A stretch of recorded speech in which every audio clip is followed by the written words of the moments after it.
तो अपन लोग already equation के बारे में जान रहे हैं, है कि नहीं? जान रहे हैं कि नहीं जान रहे हैं? जान रहे हैं इक्वेशन के बारे में, क्वाड्रेटिक इक्वेशन जान रहे हैं, लीनियर इक्वेशन जान रहे हैं। तो ये जो है ये जनरल थ्योरी ऑफ इक्वेशन है ना? कोई भी इक्वेशन पे ये काम करेगा, ठीक है ना?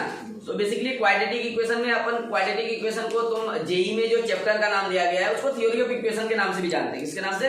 Theory of equation. तो बेसिकली वो क्या करता है थ्योरी ऑफ इक्वेशन? तो बेसिकली इसमें हम सीखेंगे क्या, इसमें सीखने वाले हैं कि रूट्स को और इक्वेशन के कोफिशिएंट को कैसे एक दूसरे से रिलेट कर पाएंगे।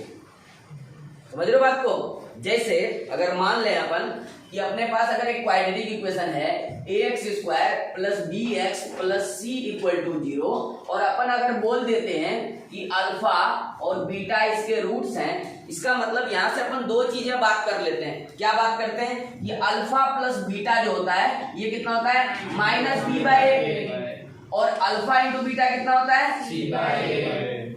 ये दोनों बात बोल पाते कि नहीं? तो बेसिकली क्या किए अपन एक्चुअल में, इसके जो रूट्स हैं और इसके जो कोफिशिएंट है, तो b क्या है? तो बोलोगे x का कोफिशिएंट है। अरे है कि नहीं? कोफिशिएंट का मतलब क्या? जो वेरिएबल के साथ मल्टीप्लाई विद साइन, तो b का मतलब ये प्लस bx का कोफिशिएंट है, प्लस a क्या है x स्क्वायर का कोफिशिएंट। अगर ये क्वाड्रेटिक इक्वेशन है तो एक बात और भी बोलते हैं कि जो x स्क्वायर का कोफिशिएंट है वो कभी जीरो नहीं होना चाहिए। a क्या बोलते हैं? Not equal to zero.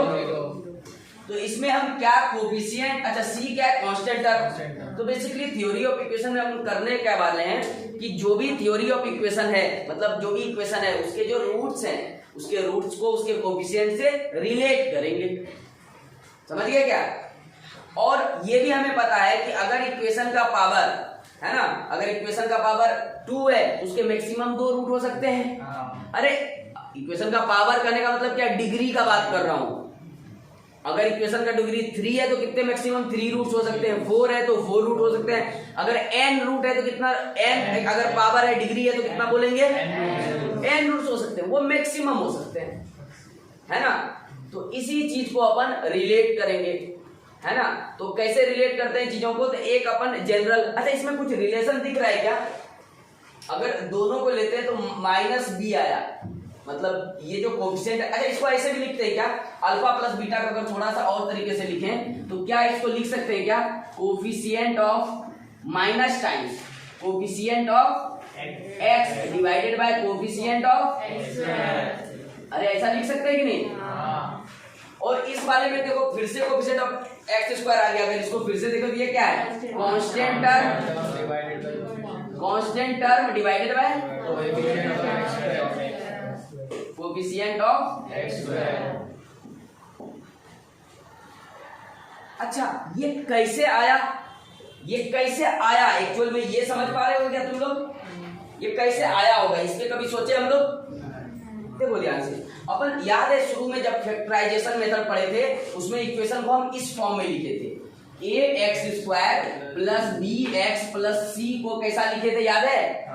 x minus alpha into x minus beta.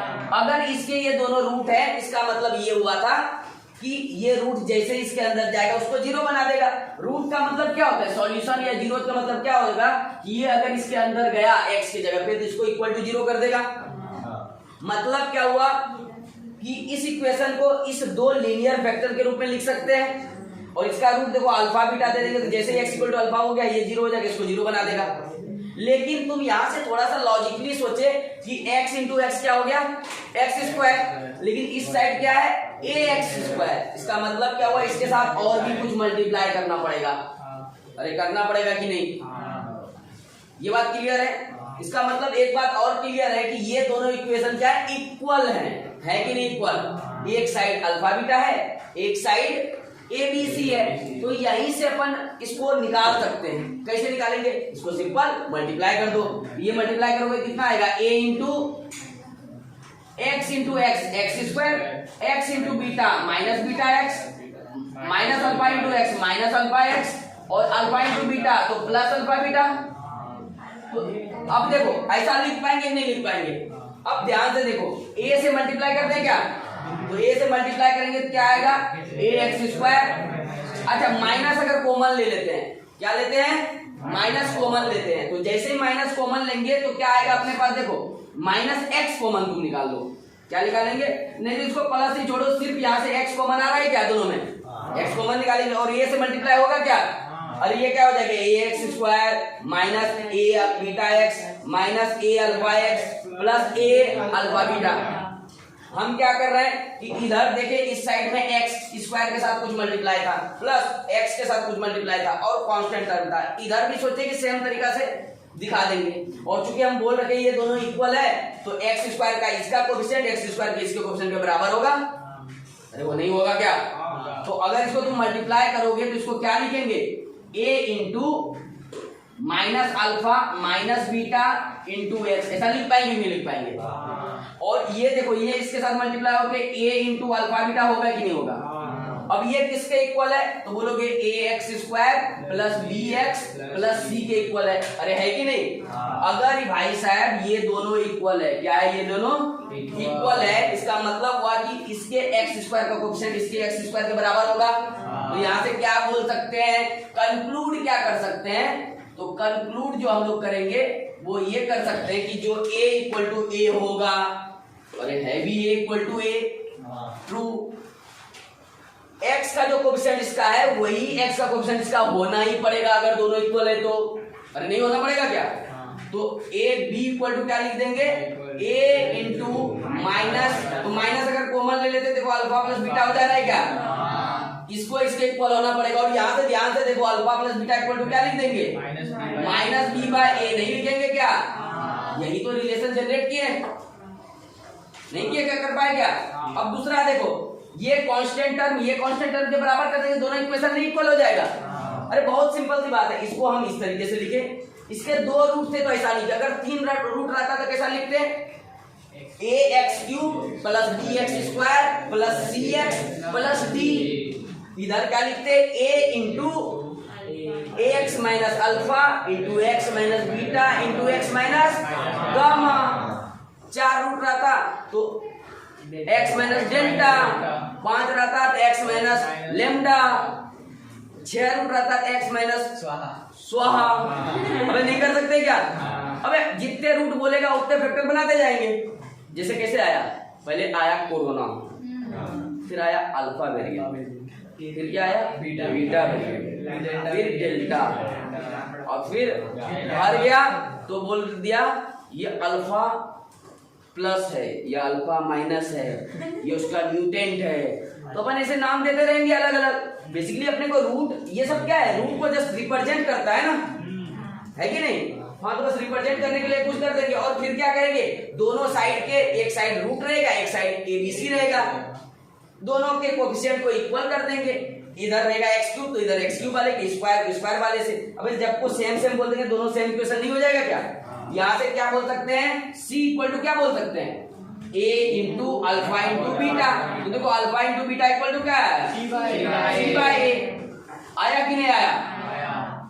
यहाँ तक किसी को कोई दिक्कत? ये वाला चीज अपन क्वाड्रेटिक इक्वेशन का ये पहले भी चीज पढ़े थे और अभी भी सेम तरीके से अपन समझ लिए, है ना? अब इसी से हम थ्योरी ऑफ इक्वेशन में बेसिकली किसके बारे में जानेंगे? क्वाड्रेटिक के बारे में तो हम ऑलरेडी जान चुके हैं। इसमें जनरल इक्वेशन के बारे में जानेंगे। कैसा इक्वेशन होगा वो ऐसा होगा कुछ, y equal to A X to the power n plus B X to the power n minus 1 plus C X to the power n minus 2 plus dot dot dot plus कहीं जाके z तक या जो भी बोल सकते हो f बोल देते, कोई कांस्टेंट तक। ऐसे n डिग्री के अगर जनरल, इसका डिग्री कितना है कोई बता सकता है क्या? अरे इसका डिग्री कितना है? n। तो इसका डिग्री कितना है? तो n है। तो यही n डिग्री के इक्वेशन को हम अंडरस्टैंड करेंगे।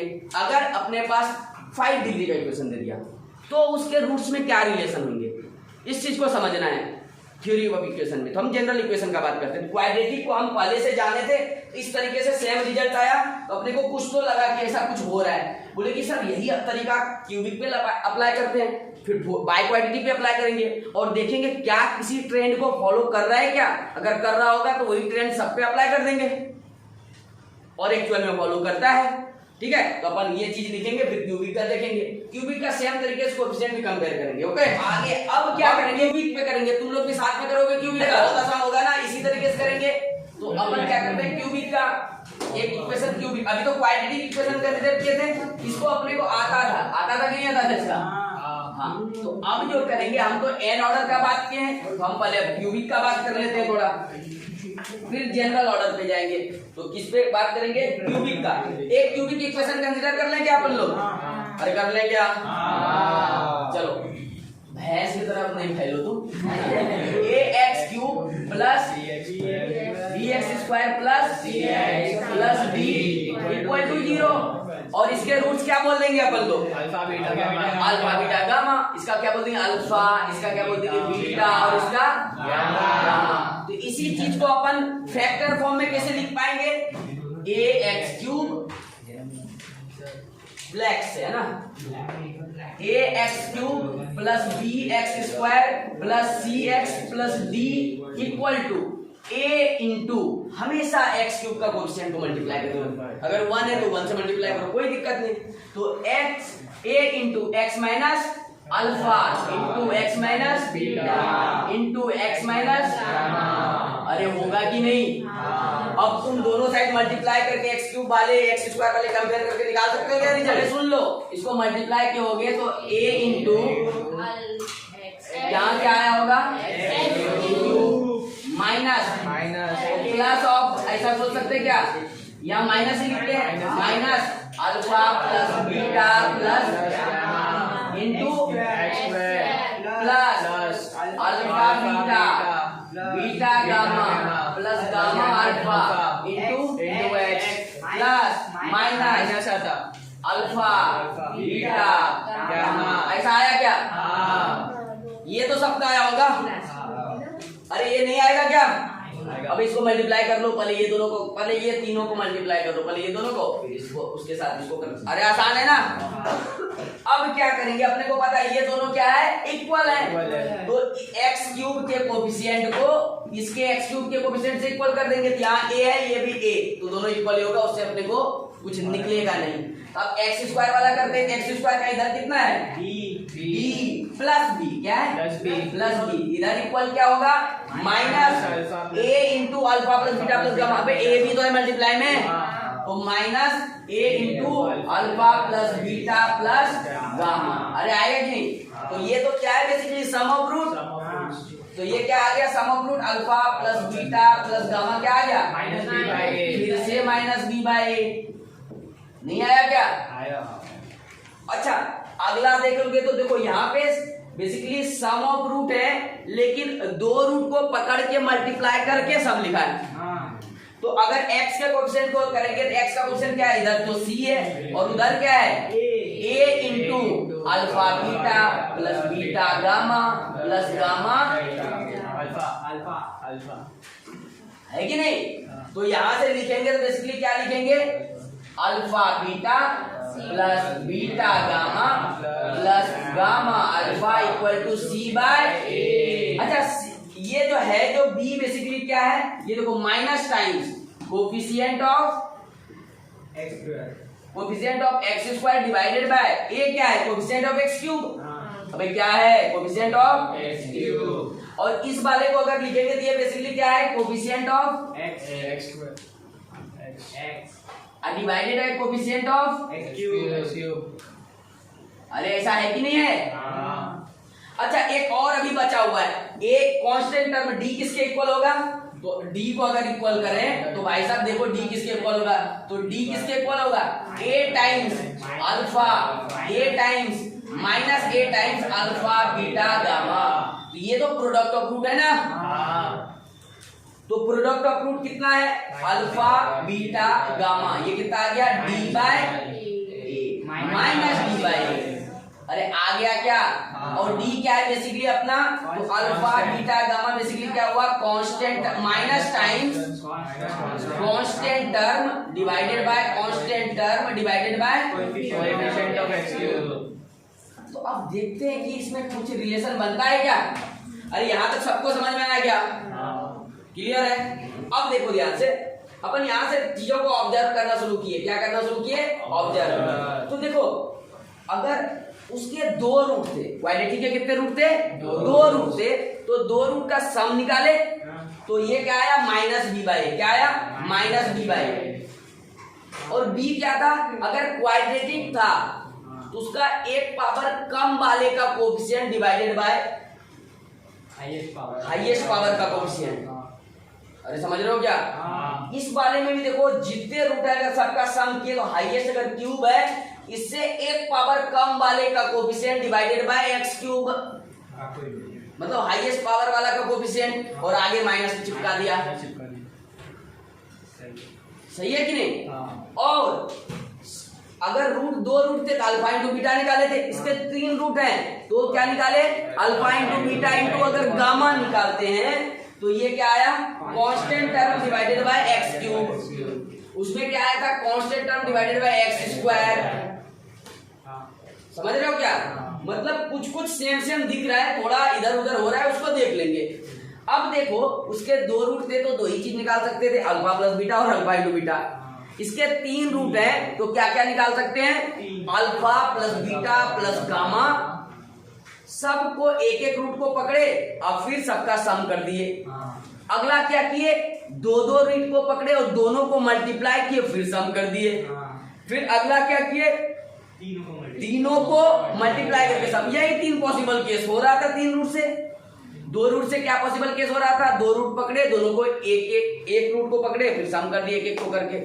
2 रूट ही था, दोनों को मल्टीप्लाई करके सम कर दिए। अब 3 रहेगा तो तीनों को एक एक करके सम कर सकते हैं, एक एक रूट को पकड़े फिर सम कर दिए।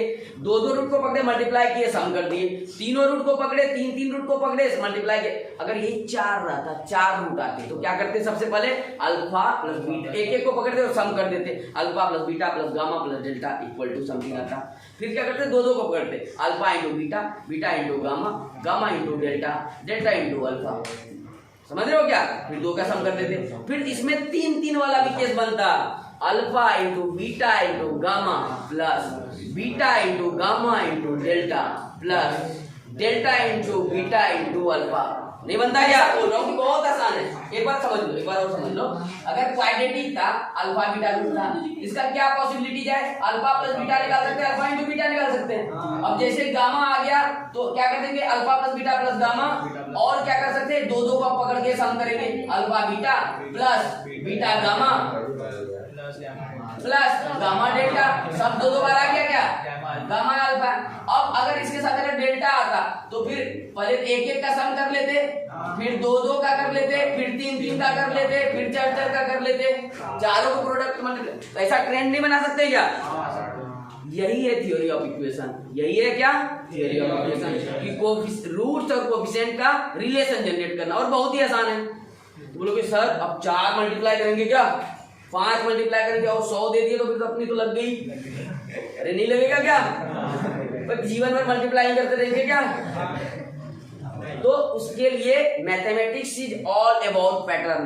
श्री रामानुजन सर जो थे पूरे विश्व को पूरा एकदम हिला के रख दिया, मतलब भूकंप एकदम नेक्स्ट लेवल था। उसमें एक मूवी बनी है The Man Who Knows Infinity, The Man Who Knows Infinity. देखना जाके घर पे, मजा आएगा। He was the great, one of the मतलब greatest you can say, one of the greatest mathematician ever, है ना?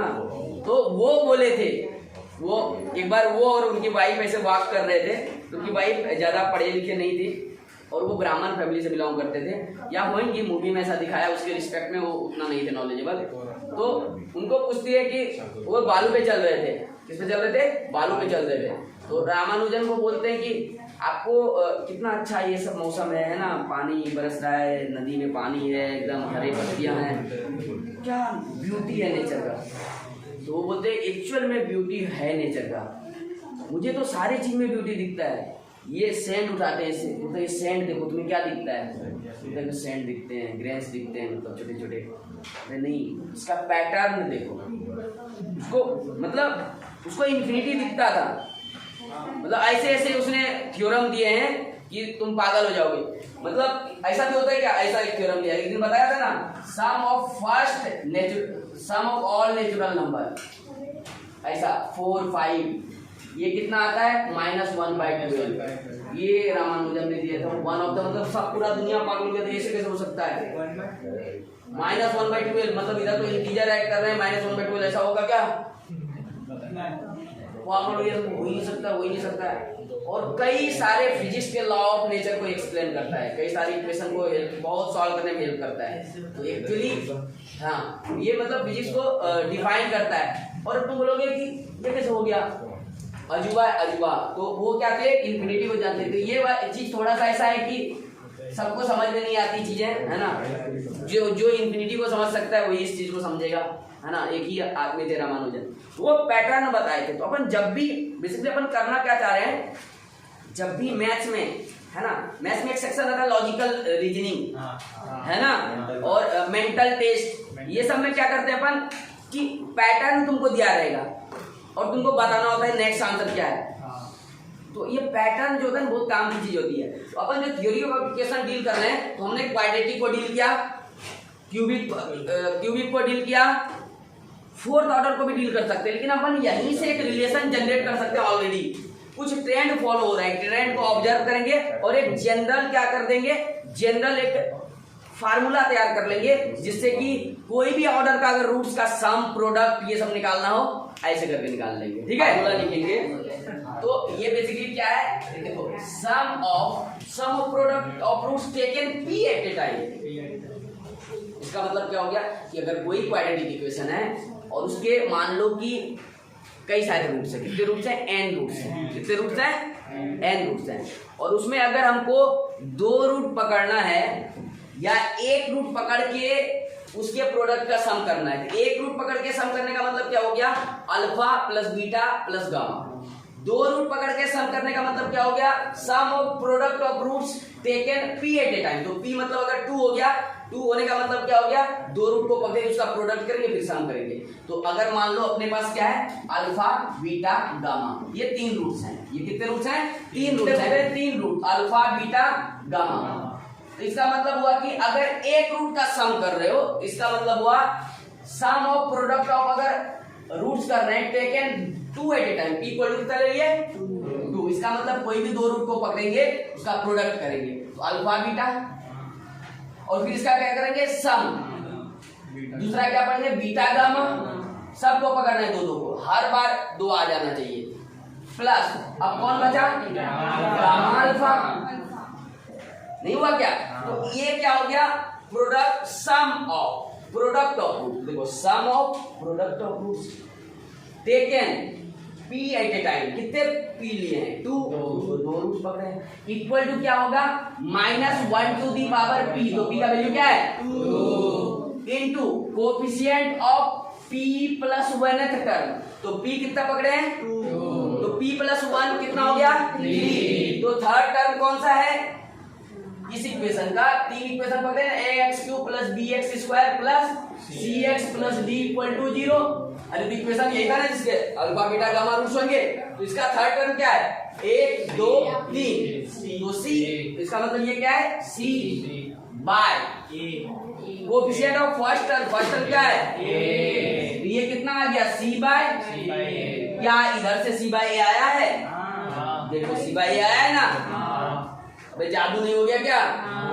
तो अब ये सब पे काम करेगा, ये किस पे काम करेगा, सब पे। अच्छा बोलोगे sir 3 root at a time लेके सम निकाल के दिखाओ, तो बोलेंगे 3 एट ए टाइम लेते हैं, तो अल्फा बीटा और गामा को एक साथ ले लें क्या, तो क्या हो जाएगा, alpha into beta into gamma, और इसके बाद कुछ बचेगा क्या, नहीं, क्योंकि तीनों आ ही चुका है ना, अल्फा बीटा गामा। बोलोगे सर अब तो गामा बीटा डेल्टा करो, अबे कोई बोलेगा बीटा गामा और अल्फा करो, अबे सेम चीज लिखा हुआ है, गामा बीटा और अल्फा।